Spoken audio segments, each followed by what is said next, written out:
wanted to run away with you. Oh, All okay, right. everyone. So I'm here with John Scott Richardson, and we're here just to talk about what he's up to. He's up to some amazing stuff. He's an actor. He runs an Indigenous charity.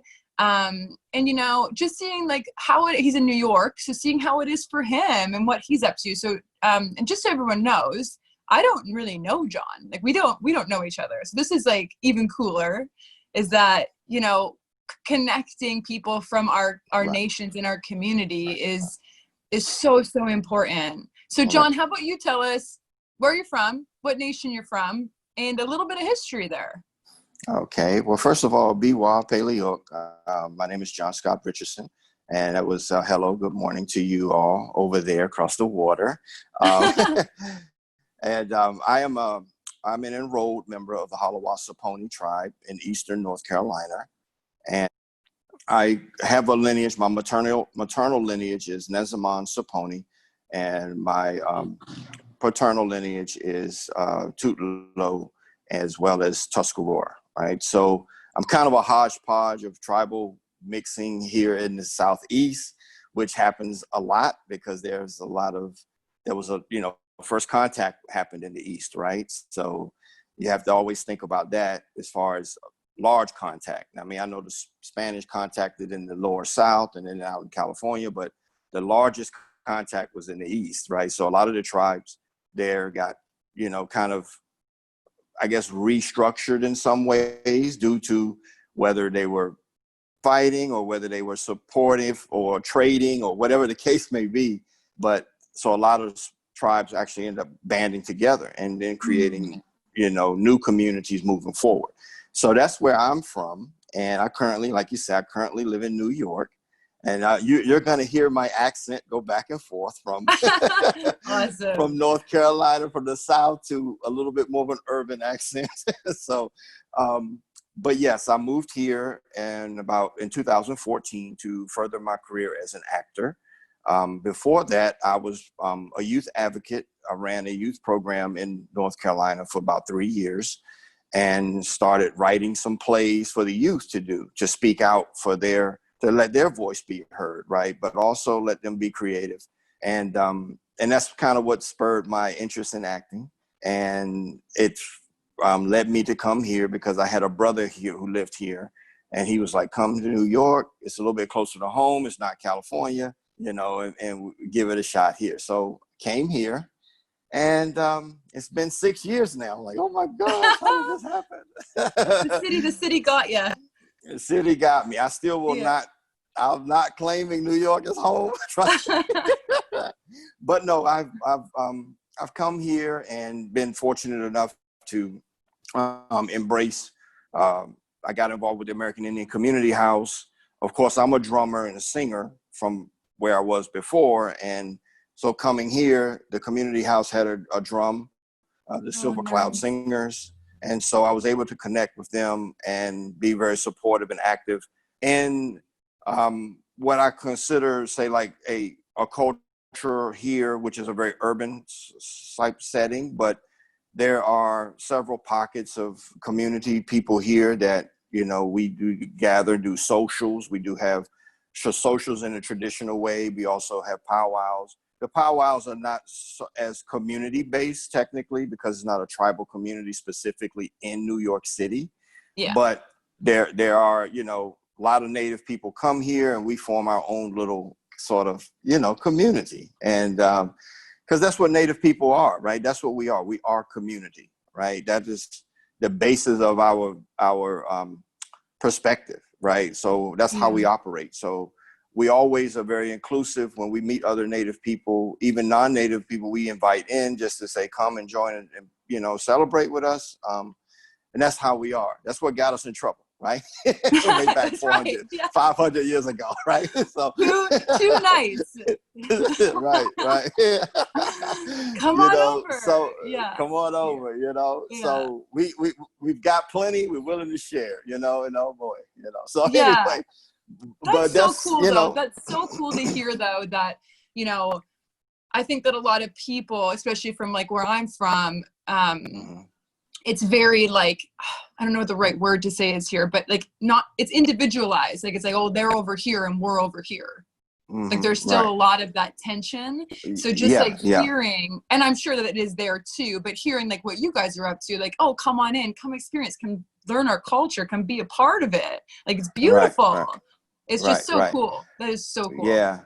It's still some of that, you know, us and we and them. And, you know, I think a lot of that is political structure within, you know, like how, you know, nation to nation relationships formed with government entities long ago. And so it kind of, and then of course it all had to deal with like resources and money, right? You know, and so I think as times have kind of evolved, of course, and, you know, people have moved, you know, because, you know, here in the US, probably about 60% of most Native people don't live in the tribal community right now, right? Or anymore, right? Because of either wanting to work or just leave the community or go off to school, and some go back, you know, but some don't, right? And so I think, but they still carry that same sense of community, right? So, you know, like I can go to Kansas or I can go to Florida in the city and meet people that still want to get together and socialize like Native people, right? Because that's kind of ingrained in our DNA, right? So it's so funny because a little bit about, like, small about me, this is about you, but just so you know, my family got really separated in the early 30s around the residential school system, and my grandparents and even then, like, you know, it's more my mom that got the big impact of not being a part of the community. We were removed from our community. And we reconnected with them with the past 10 years, but, you know, I didn't grow up with the culture. So that's our trauma, was that we actually didn't even get a family. Right. You know, but it's just what I'm hearing and what I'm seeing for myself in this is that, like, even though we didn't have that, we still have it. You still have it. It's like in our DNA. Like, we're such community people, and like now that we have like our family back, like we got reconnected, and you know, we're even more so now. We're like, oh, this makes so much sense. Like, this is amazing. Right. But it was like DNA. Like, we're just community people. Your mom. I mean, it's just like, it's amazing. And I tell people a lot of times when you go to an area and you know, and there's question. Okay, well, was Native people here once, or, you know, they may have assimilated out, right? Like, I mean, fully. They may have married out. They may have lost the language. They may have stopped practicing. But if, as far as certain, you know, dances and songs and stuff like that. But if you, in some cases, if you watch how they navigate and operate with each other on a daily basis as the community, how supportive they are, that stems back. That was always kind of my little argument. Like, that stems back to centuries ago of practices that you just can't change overnight, right? You can't change it in 2 or 3 generations, right? It's more, and even if we're forced to remove and go somewhere else, like, you know, a lot of our early, you know, tribal communities had to do, or were forced to go certain places, they still carried that with them wherever they went, right? It's just something about how we mentally see, and you can tell someone that, you know, and that's when somebody say, well, what does it mean to be Native? Really, I mean, you know, people can look at DNA, or they can look at, you know, the blood quantum, or whatever the case, whatever little, I guess, propaganda or colonial structure, colonial structure things that would say that. But if you look at how a person views their position in the world, that doesn't come just by reading a book, right? That comes from years and years of historical life, right? And how they see themselves as a community person. So, you know, it's interesting, because I mean, I may not look like the typical Native person. I mean, I do have long hair, right? And I braid it, but at the same time, because I am, you know, in the urban area, and there's been mixing the family over the years here and there, you know, I don't look like this stereotypical, you know, one that they always put on the, you know, the storybooks or in the films. Like, but nobody does, right? Like, I don't look like that either, you know. I think I said that in one of my videos. It's like, I think people think we need to look like shamans everywhere, and it's like, right, like, you know, we're still here. I'm right in front of Exactly. you, you know? Exactly. So Exactly. I love that. And kind of like, just to play off of that and talk about that for a second, because you are in the film industry. Like, Right. to me, and I want your opinion on this, to me, I think it's getting better, the representation, as far as the Right. quantity of it. But Right. as far as the accuracy, like, I would love to know what kind of roles you get typecasted into. Oh, interesting. Whew, might be a long conversation today. um, Or just like, you don't have to like go too Right. deep on it, but like, I Right. would think it's still quite, not being represented properly. Well, yeah. And like you said, I am like in the film, television, and theater world, right? So just this past year has been a very exciting. Well, not this year, because this is not even a year. I don't even think this whole Yeah. pandemic thing. I don't even. I want I 20. I want can't. 2. I want 2 years back, right? I'm I asking know. creator. I'm smudging and I'm praying. Yeah. I'm asking creator. I said, I'm give me 2 like years. smudging, wondering if it's gonna be me that disappears because I'm so negative. Right. It's gonna happen. Exactly.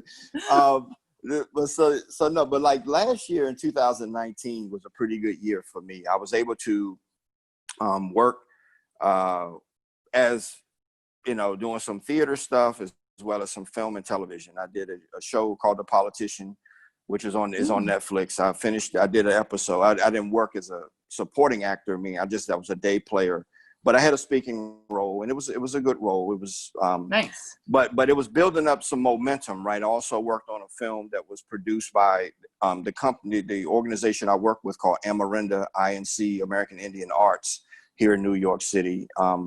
And the lady that's the director of it, she actually produced her own film. It was called The Heart Stays, which is about 2 girls that come from Oklahoma that go to the big city to try to make it, and the trauma or the successes that they both experience. But it was fully funded. I mean, it was produced and probably say 85% of the cast was native, but was contemporary roles, right? It was not anything historical, which is great, to a degree.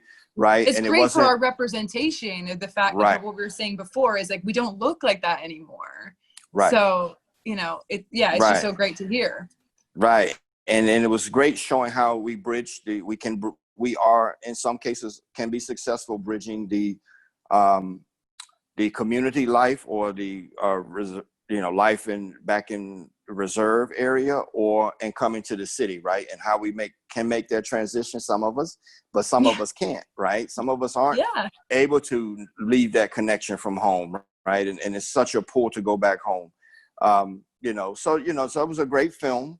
But then also I worked with an organization called Safe Harbors NYC, which is a theatrical ensemble group. And we did a play a few years ago called Don't Feed the Indians, which is basically taking all the things that were sort of derogatory or done sort of against us, and reflipping that, right? So showing the public now how silly these things were and how hurtful they were, right? and how damaging they were. But it also was referencing sort of like the native sideshows that used to be part of the Buffalo Bill Wild West show, right? Different things like that was part of our American history, and our native people are technically the first actors, right? We are the first performers for the larger world, right? So that they're old black and white silent films of native people dancing, right? You're trying to, again, show our value in the industry that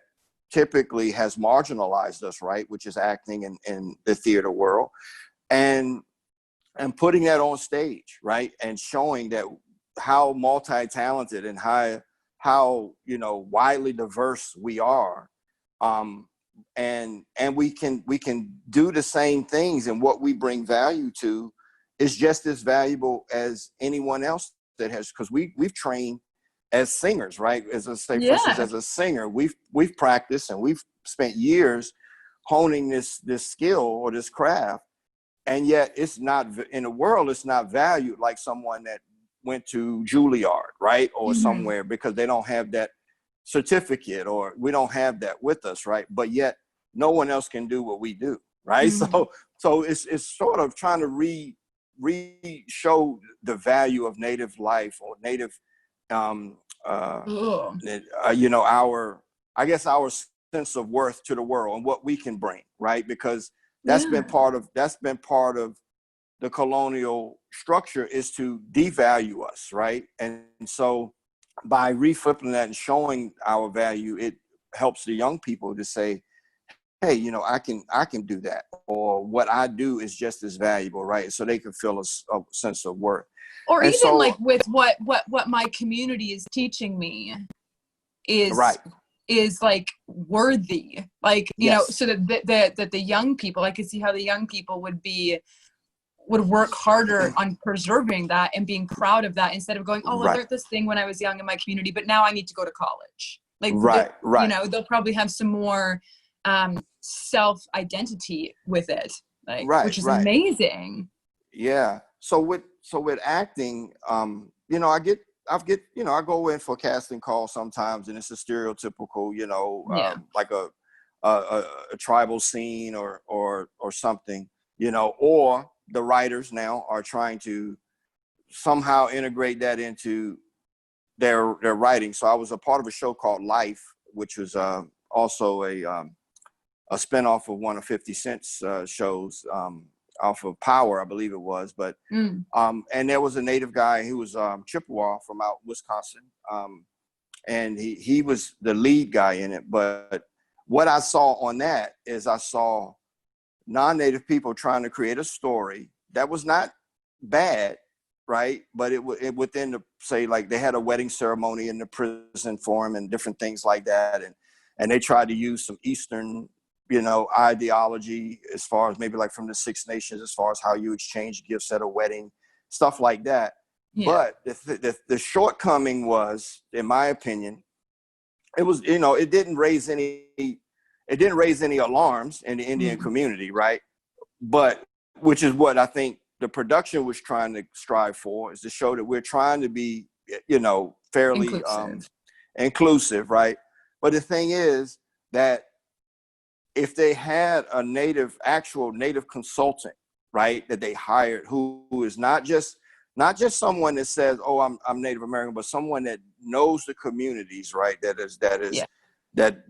understand, or even if they don't know, but they know how to reach those people that can tell them that, right? For instance, I'm friends with Mr. Oren Lyons. I don't know if you know who he is, but he's the faith keeper of the Onondaga Nation of the Iroquois Confederacy, right? So, I mean, he's an elder, and his niece works with the Native Law Alliance here with the United Nations, which is Betty Lyons. So I'm very good friends with them. Like I can call them up and talk to them on the phone, right? Now I have some Iroquois connection being in Tuscarora, right? But I'm not enrolled in their nation, right? So, but if I needed to know something about their community to share and to write a piece to put into a film or a play, I could get the accurate resource, right? I have the resource that, and so that to me, I think, because I think the scene that we were a part of would have been like, it would have been gone from here to like here in the significance of it if it was done properly, right? Or not. And properly. What I see is missing, like, and is perfect. And even in this is like, I feel like a lot of people get nervous when the subject comes up. Like they feel, which is good. I'm like, yeah, you know, it's okay to feel nervous. You know, you don't want to say the wrong thing. You don't want to represent the people wrong. But what's missing is the actual asking, like what you're saying is like, how about we actually support these people by getting one of them to come in? Instead of just going, okay, we think we know what we should do, so let's just do this. And like, oh, if they get mad, oh my God, we can never make them happy. And it's like this cycle, right? Yeah. So, you know, actually what I read recently was, did you see what Ryan Reynolds was doing? I not sure. Now I know he's doing something with a project with The Rock and Gail Gadot, but I don't know what else he's up to. Well, he oh man, I'm gonna butcher it too, because you should look it up after. Maybe I'll put it in the link in here. But he's out of his own salary, he's helping Indigenous people. I think it was Indigenous and other groups, teaching them like how to, like, helping to produce a movie, direct Okay. a movie, like Okay. basically like Okay. helping them and paying them out of his own Right. Right. salary. And I was like, Right. whoa, like this is Yeah.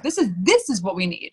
Right. Actually, people who are getting valued for what they offer, You're right. Right. Yeah. you Yeah. I know, need to instead of look just in. I going, need to oh, look into that. I think Yeah. I know what they'll want. And if it's not it, I can never do it right anyways. And it becomes this Right. big cycle, like what you're Right. saying. And then nobody feels heard. And it's Right. like, Yeah.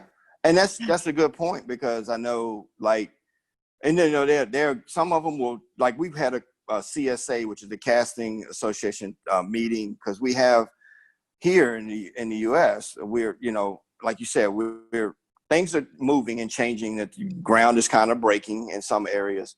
A good friend of mine named Delana Studi, who is the niece of Wes Studi, both of them are actors.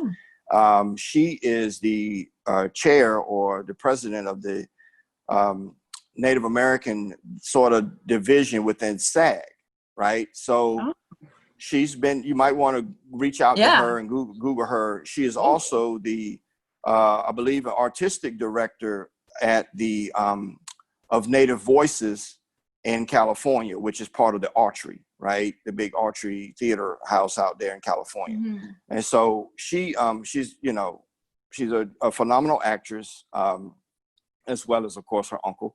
But we had a couple meetings here to try to get the casting people here in New York a little bit more familiar with the Native communities and the Native people, and some of the challenges we face as actors, right? To try, when they send out a casting call, and they have a breakdown and it's for a Native American, right?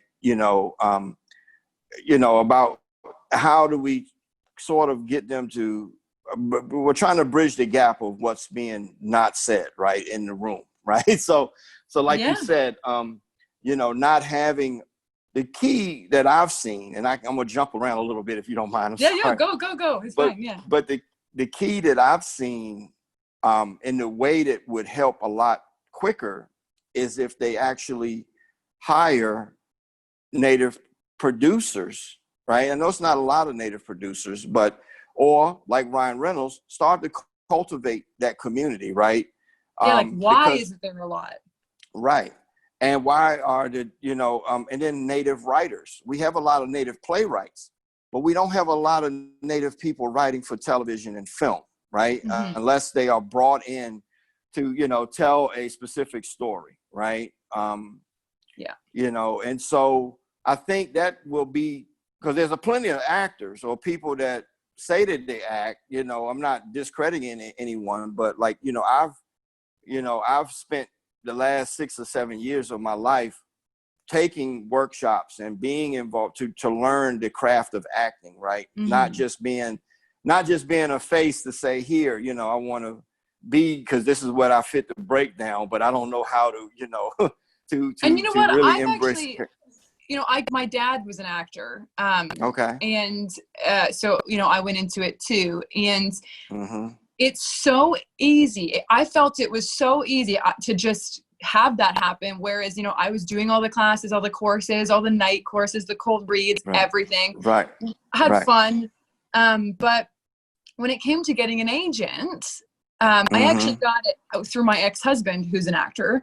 And all they said was, oh, your wife needs an agent. She's Native American, isn't she? And he said, oh, yeah, great. We'll sign her on. We need a Native American. So you didn't even look at my tapes. Like, right. I could be complete shit. Right. Yeah. So, and that happens a lot, but I think that for long-term change, it's going to come when we have producers and writers in the room, right? Yeah. And that are knowledgeable, not just someone that can Google, Native wedding ceremony, right? Because then you're going to get whatever the internet has, right? But somebody that knows someone that they can go to get this information. And I worked on a project which I thought was probably one of the best projects I've really ever worked on, and that was Robert Redford produced it. It was called The American West, right? And it came out on TBS a few years ago, and I worked with some wonderful actors but also we had some great cultural advisors, right? And this was, and in our part in the piece was about the story of Crazy Horse and Sitting Bull, right? So, wow, powerful. and of course, it was, of course, a parallel story with Jesse James and Wyatt Earp, right? And so all these stories are going on in the American West at the same time. And due to expansion going, from the east to the west, trains, all that stuff is happening at the same time, right? So, and the TBS and Robert Redford put this beautiful story together, and and it showed for probably the first time, it really showed the anguish and the frustration of what decisions you make as a people, right? When you're faced with these things, and a lot of our previous films never showed that turmoil, that internal struggle of our Native people when they were facing these things, right? They just show what happened, and oh, we're running, or we're scared, and we fight back, but they never show the elders, reflecting, and the elder females and the elder males, how they were trying to figure this thing out. And this is the story that really needs, and I'm glad it was told that way. And so, but I think, again, like you said, there's changes. Like, I'm fortunate to have a callback for a piece that I thought was a great piece. It was Mark Ruffalo was in it recently. It was on HBO. Nice. And it was about a year ago, last summer, I should say now. And Michael Gray Eyes, I don't know if you know him as an actor, but he is a pretty acclaimed actor here. He actually got the nod for the role. And it was a very good, well-written role, because he played, or the one that I auditioned for, but he actually got it. He played a distant cousin to a family member that no longer knew that he had Native ancestry, right? But Michael Gray Eyes knew it. And so, but he knew the whole story of the family, and why there was such historical trauma going through the family. And Mark Ruffalo plays two characters. He plays their brother. He's twins. He's a twin. And so, but he played, one is sort of, I guess, autistic or have some type of mental challenges, and the other one is pretty sane, right, in a way. But it's a great story, but it's a great written piece, right? And it shows how we can be who we are, but be in modern times, right? We can be an integral part, because we are, we are the students, we are the lawyers, we are doctors, we are athletes, we are, performers, we are case managers, we teachers. Why can't we just be, right? We're everywhere. And why we just can't be part of the story and be a good actor or actress of the story, and let that be it. Why do we always have to put this banner out in front of us that, oh, I'm Native American, please hire me? Why can't that be the back part? Why we just can't be the great person for this role, right? That or even worse, like, I think even worse, it's like, oh, I'm Native American, feel sorry for me. Right. Like, I think I've seen that a lot, and I'm like, not from the natives, but like, I think that's what people are thinking that we want. Right. No, and that was right. And so, like, for instance, the show The Politician, right? It was a nice show. It was Bette Midler, Gwyneth Paltrow, and Judith Light were some of the A-listers that were part of the show. Yeah. But the younger cast was a lot of them were from Glee, right? The singer, the show, the Glee, and they were awesome, right? I hung out with them. I had a great time with them. But it was okay. And so this is like my vision as a creative person was, okay, here's a show that is a contemporary show, right? And it's about a life of a young politician who's trying to get to the next level in politics, right? And he has an advisory cabinet. Okay. Now, my thought was, okay, I actually did a small prayer, representing sort of the Six Nations and Delaware Lenape people here in New York, right? I got cast for that role. And of course, I consulted with my Six Nations and my Lenape brothers and sisters, because I'm not Lenape, right? Yeah, yeah, of course, You know, to make sure that I did the right things, right? Which is great on my part. But see, that's an extra step that we have to why do, isn't right? that done? Right, right. Yeah. And so Was it accurate? it's great. Yeah, of course. You know that. No, but I mean, of course, what you got sent, was that accurate? well, it was not. It was kind of plain, right? It was, again, not. It was very soft to the point where you wouldn't upset anybody, right? You know, the argument. Exactly. But I took it. I took it to another level, right? As being an professional actor, you know, I did my research and I, did my part, right? And so I took it to another level by actually making it very relevant to the area that we were in New York, right? And so, and the directors and everybody loved it, right? Of course, they don't know what I'm saying, right? Right?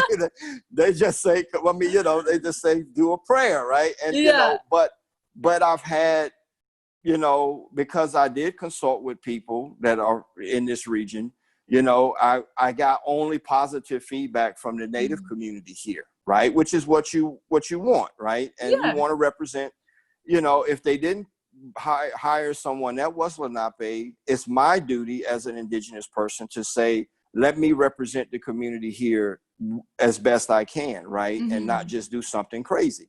So it was an extra, but see, that's again, an extra step that we have to do that nobody else has to do when they get cast, right? Or go into a role, right? And generally, unless they're trying to learn a whole new language or, speak like Christian Bale and or Bradley but Cooper, I see what you mean. I see what you mean, where it's like, I think that what's missing too, is just the general recognition of how different our nations are. Right. Like people just think, oh, you're all the same. And it's like, no. Even like, no. So I think that could be a seed of like, hey, like, do you all know that we're actually all different? And I actually I had the vice versa experience when I moved to the UK, as I was like, oh, there's different English accents. Like, I just thought all y'all talk like the Queen. Right. I was like, right. Oh, wow. Okay. This is what's happening. Like, there's just like this, there's an ignorant breakdown, which is not bad. It's just what's up. Right. Like, right. It's our responsibility to do stuff like this and teach people of like, right. We're different. Yeah. So we are. By me being, by my community being such, I guess I always say like a hodgepodge, right? A mishmash group, right? So, there's a lot of things that have been lost, of course, our clan system not on my Tuscarora side, of course, they still have the clan system, but in the Saponi Tutlo area, we don't have clan system anymore, right? So there's, but we still have family names that we follow, make sure cousins aren't marrying cousins and stuff like that, right?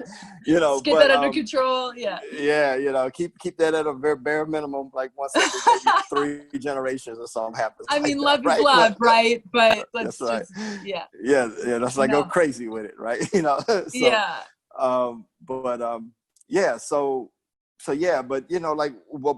But jumping back to the show, like I even saw when I was talking to the casting guy, I saw just as plain as day the opportunity for Indigenous person to be a writer on that show, to write the role of me or somebody, or preferably me because I want to work, right? But, or somebody being that consistent advisory member in his cabinet to this young politician. What's wrong with that, right? What's wrong with me being sort of a professional Native person, because we do, again, have professional roles in life, right? Why not be part of the electoral or the politician's advisory cabinet?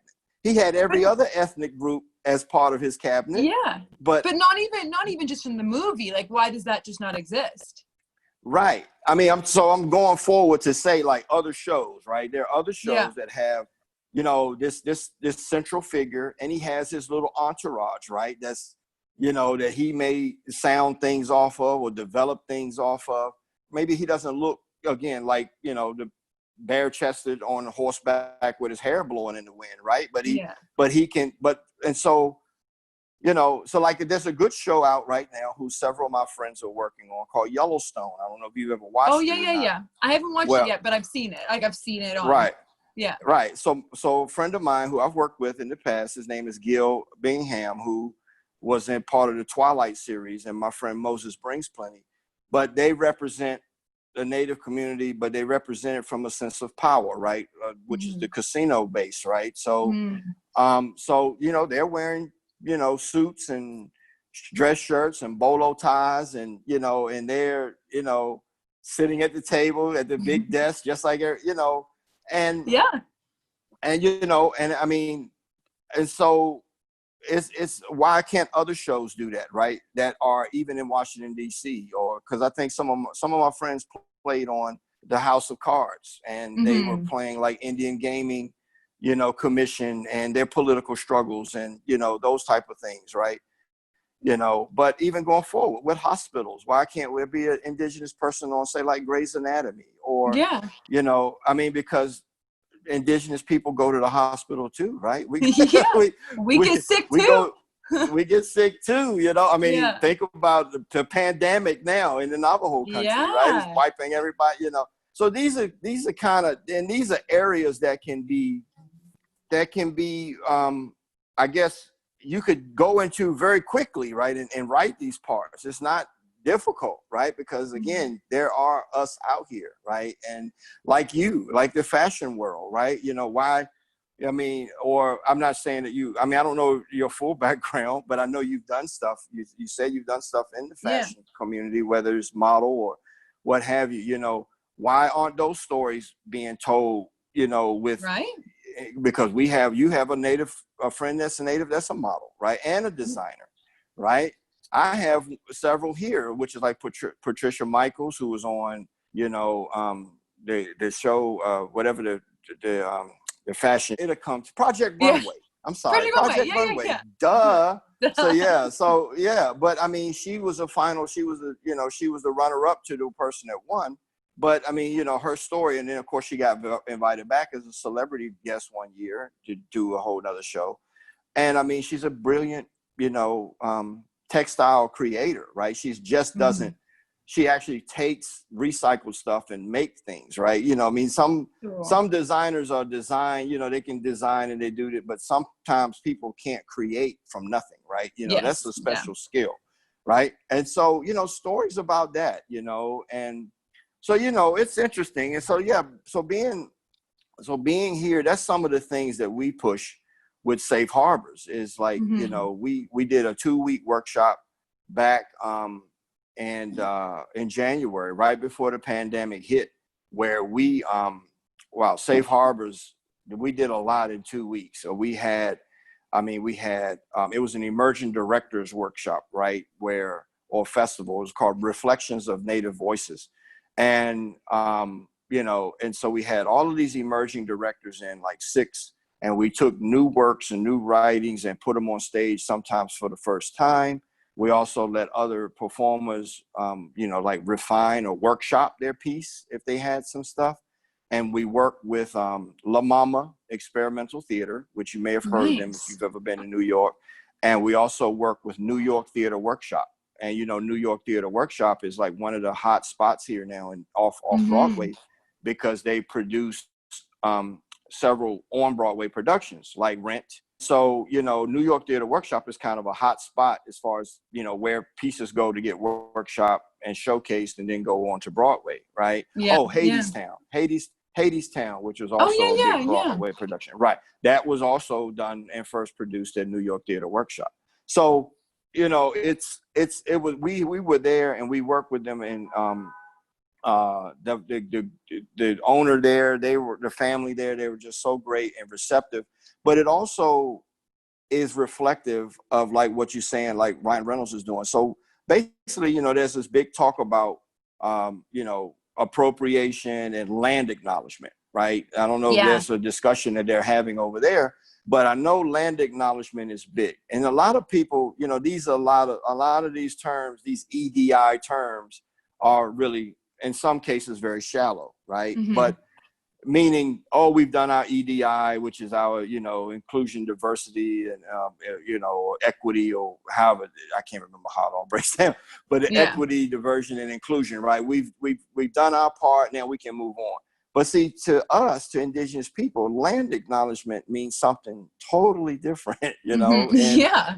you know, it means to us that, you know, when I come into your community, then that means I am there to serve you, right? I'm there to serve the community that has invited me in. So whatever resources I have are yours, and whatever I can bring I offer to you, right? But this is what land acknowledgement to Indigenous people means, right? So to try to get the industry to think about it in that terms, which means, okay, if we're going to include you and say, oh, we're going to, you know, recognize the original inhabitants of this land.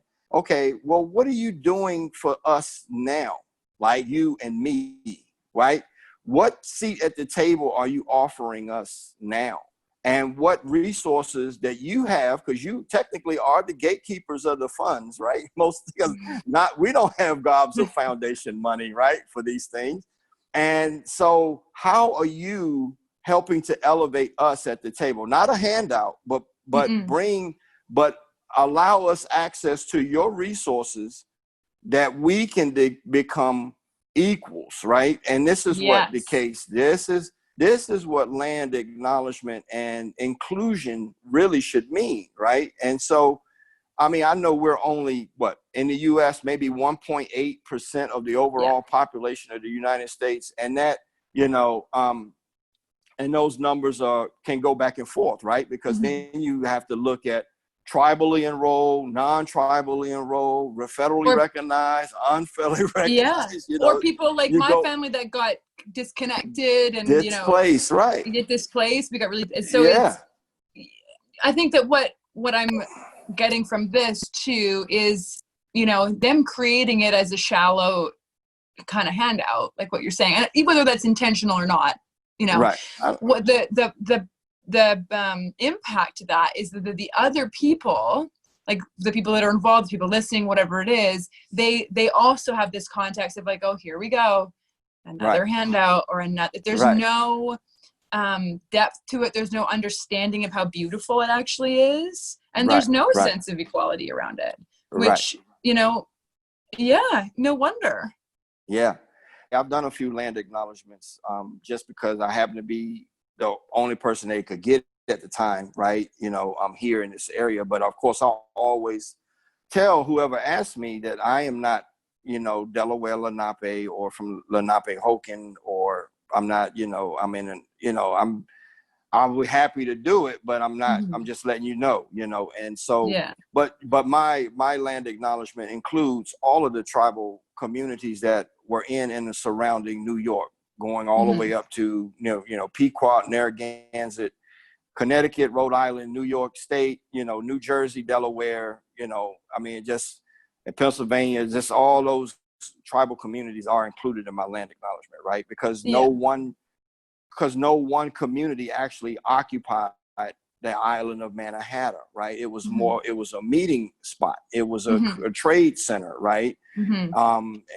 So it was a ceremonial place where people came to get in exchange, right? So anyway, not to get off all of that, but I know with this workshop that we did for 2 weeks, that was how powerful it was, because this is a theater that gave us space for 2 weeks, right? No charge.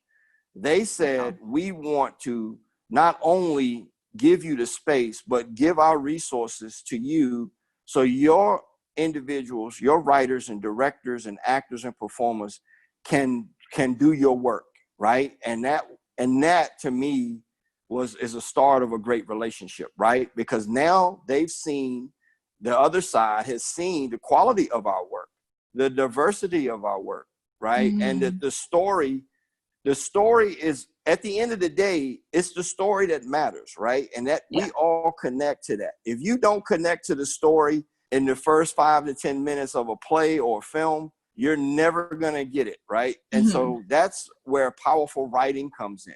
So if you as an audience member, wherever you're from, if you can, soon as you see that happen and you connect, you forget that it's Native actors up there doing it, right? Because it's about this, you say, oh, I remember that. Oh, I remember when that happened to me. Or, that's what, as a good writer, that's the goal, right? And of anything that you create, whether it's art in the form of media, like paint work, music, theater, whatever, right? And so that's what we want to bring to the table and say, I might be connected to my community and I might know ceremony, but let me show you what I can do as an actor, as a director, right? And so I was fortunate enough to just be a director recently for my first piece, which I'll send you a link to it.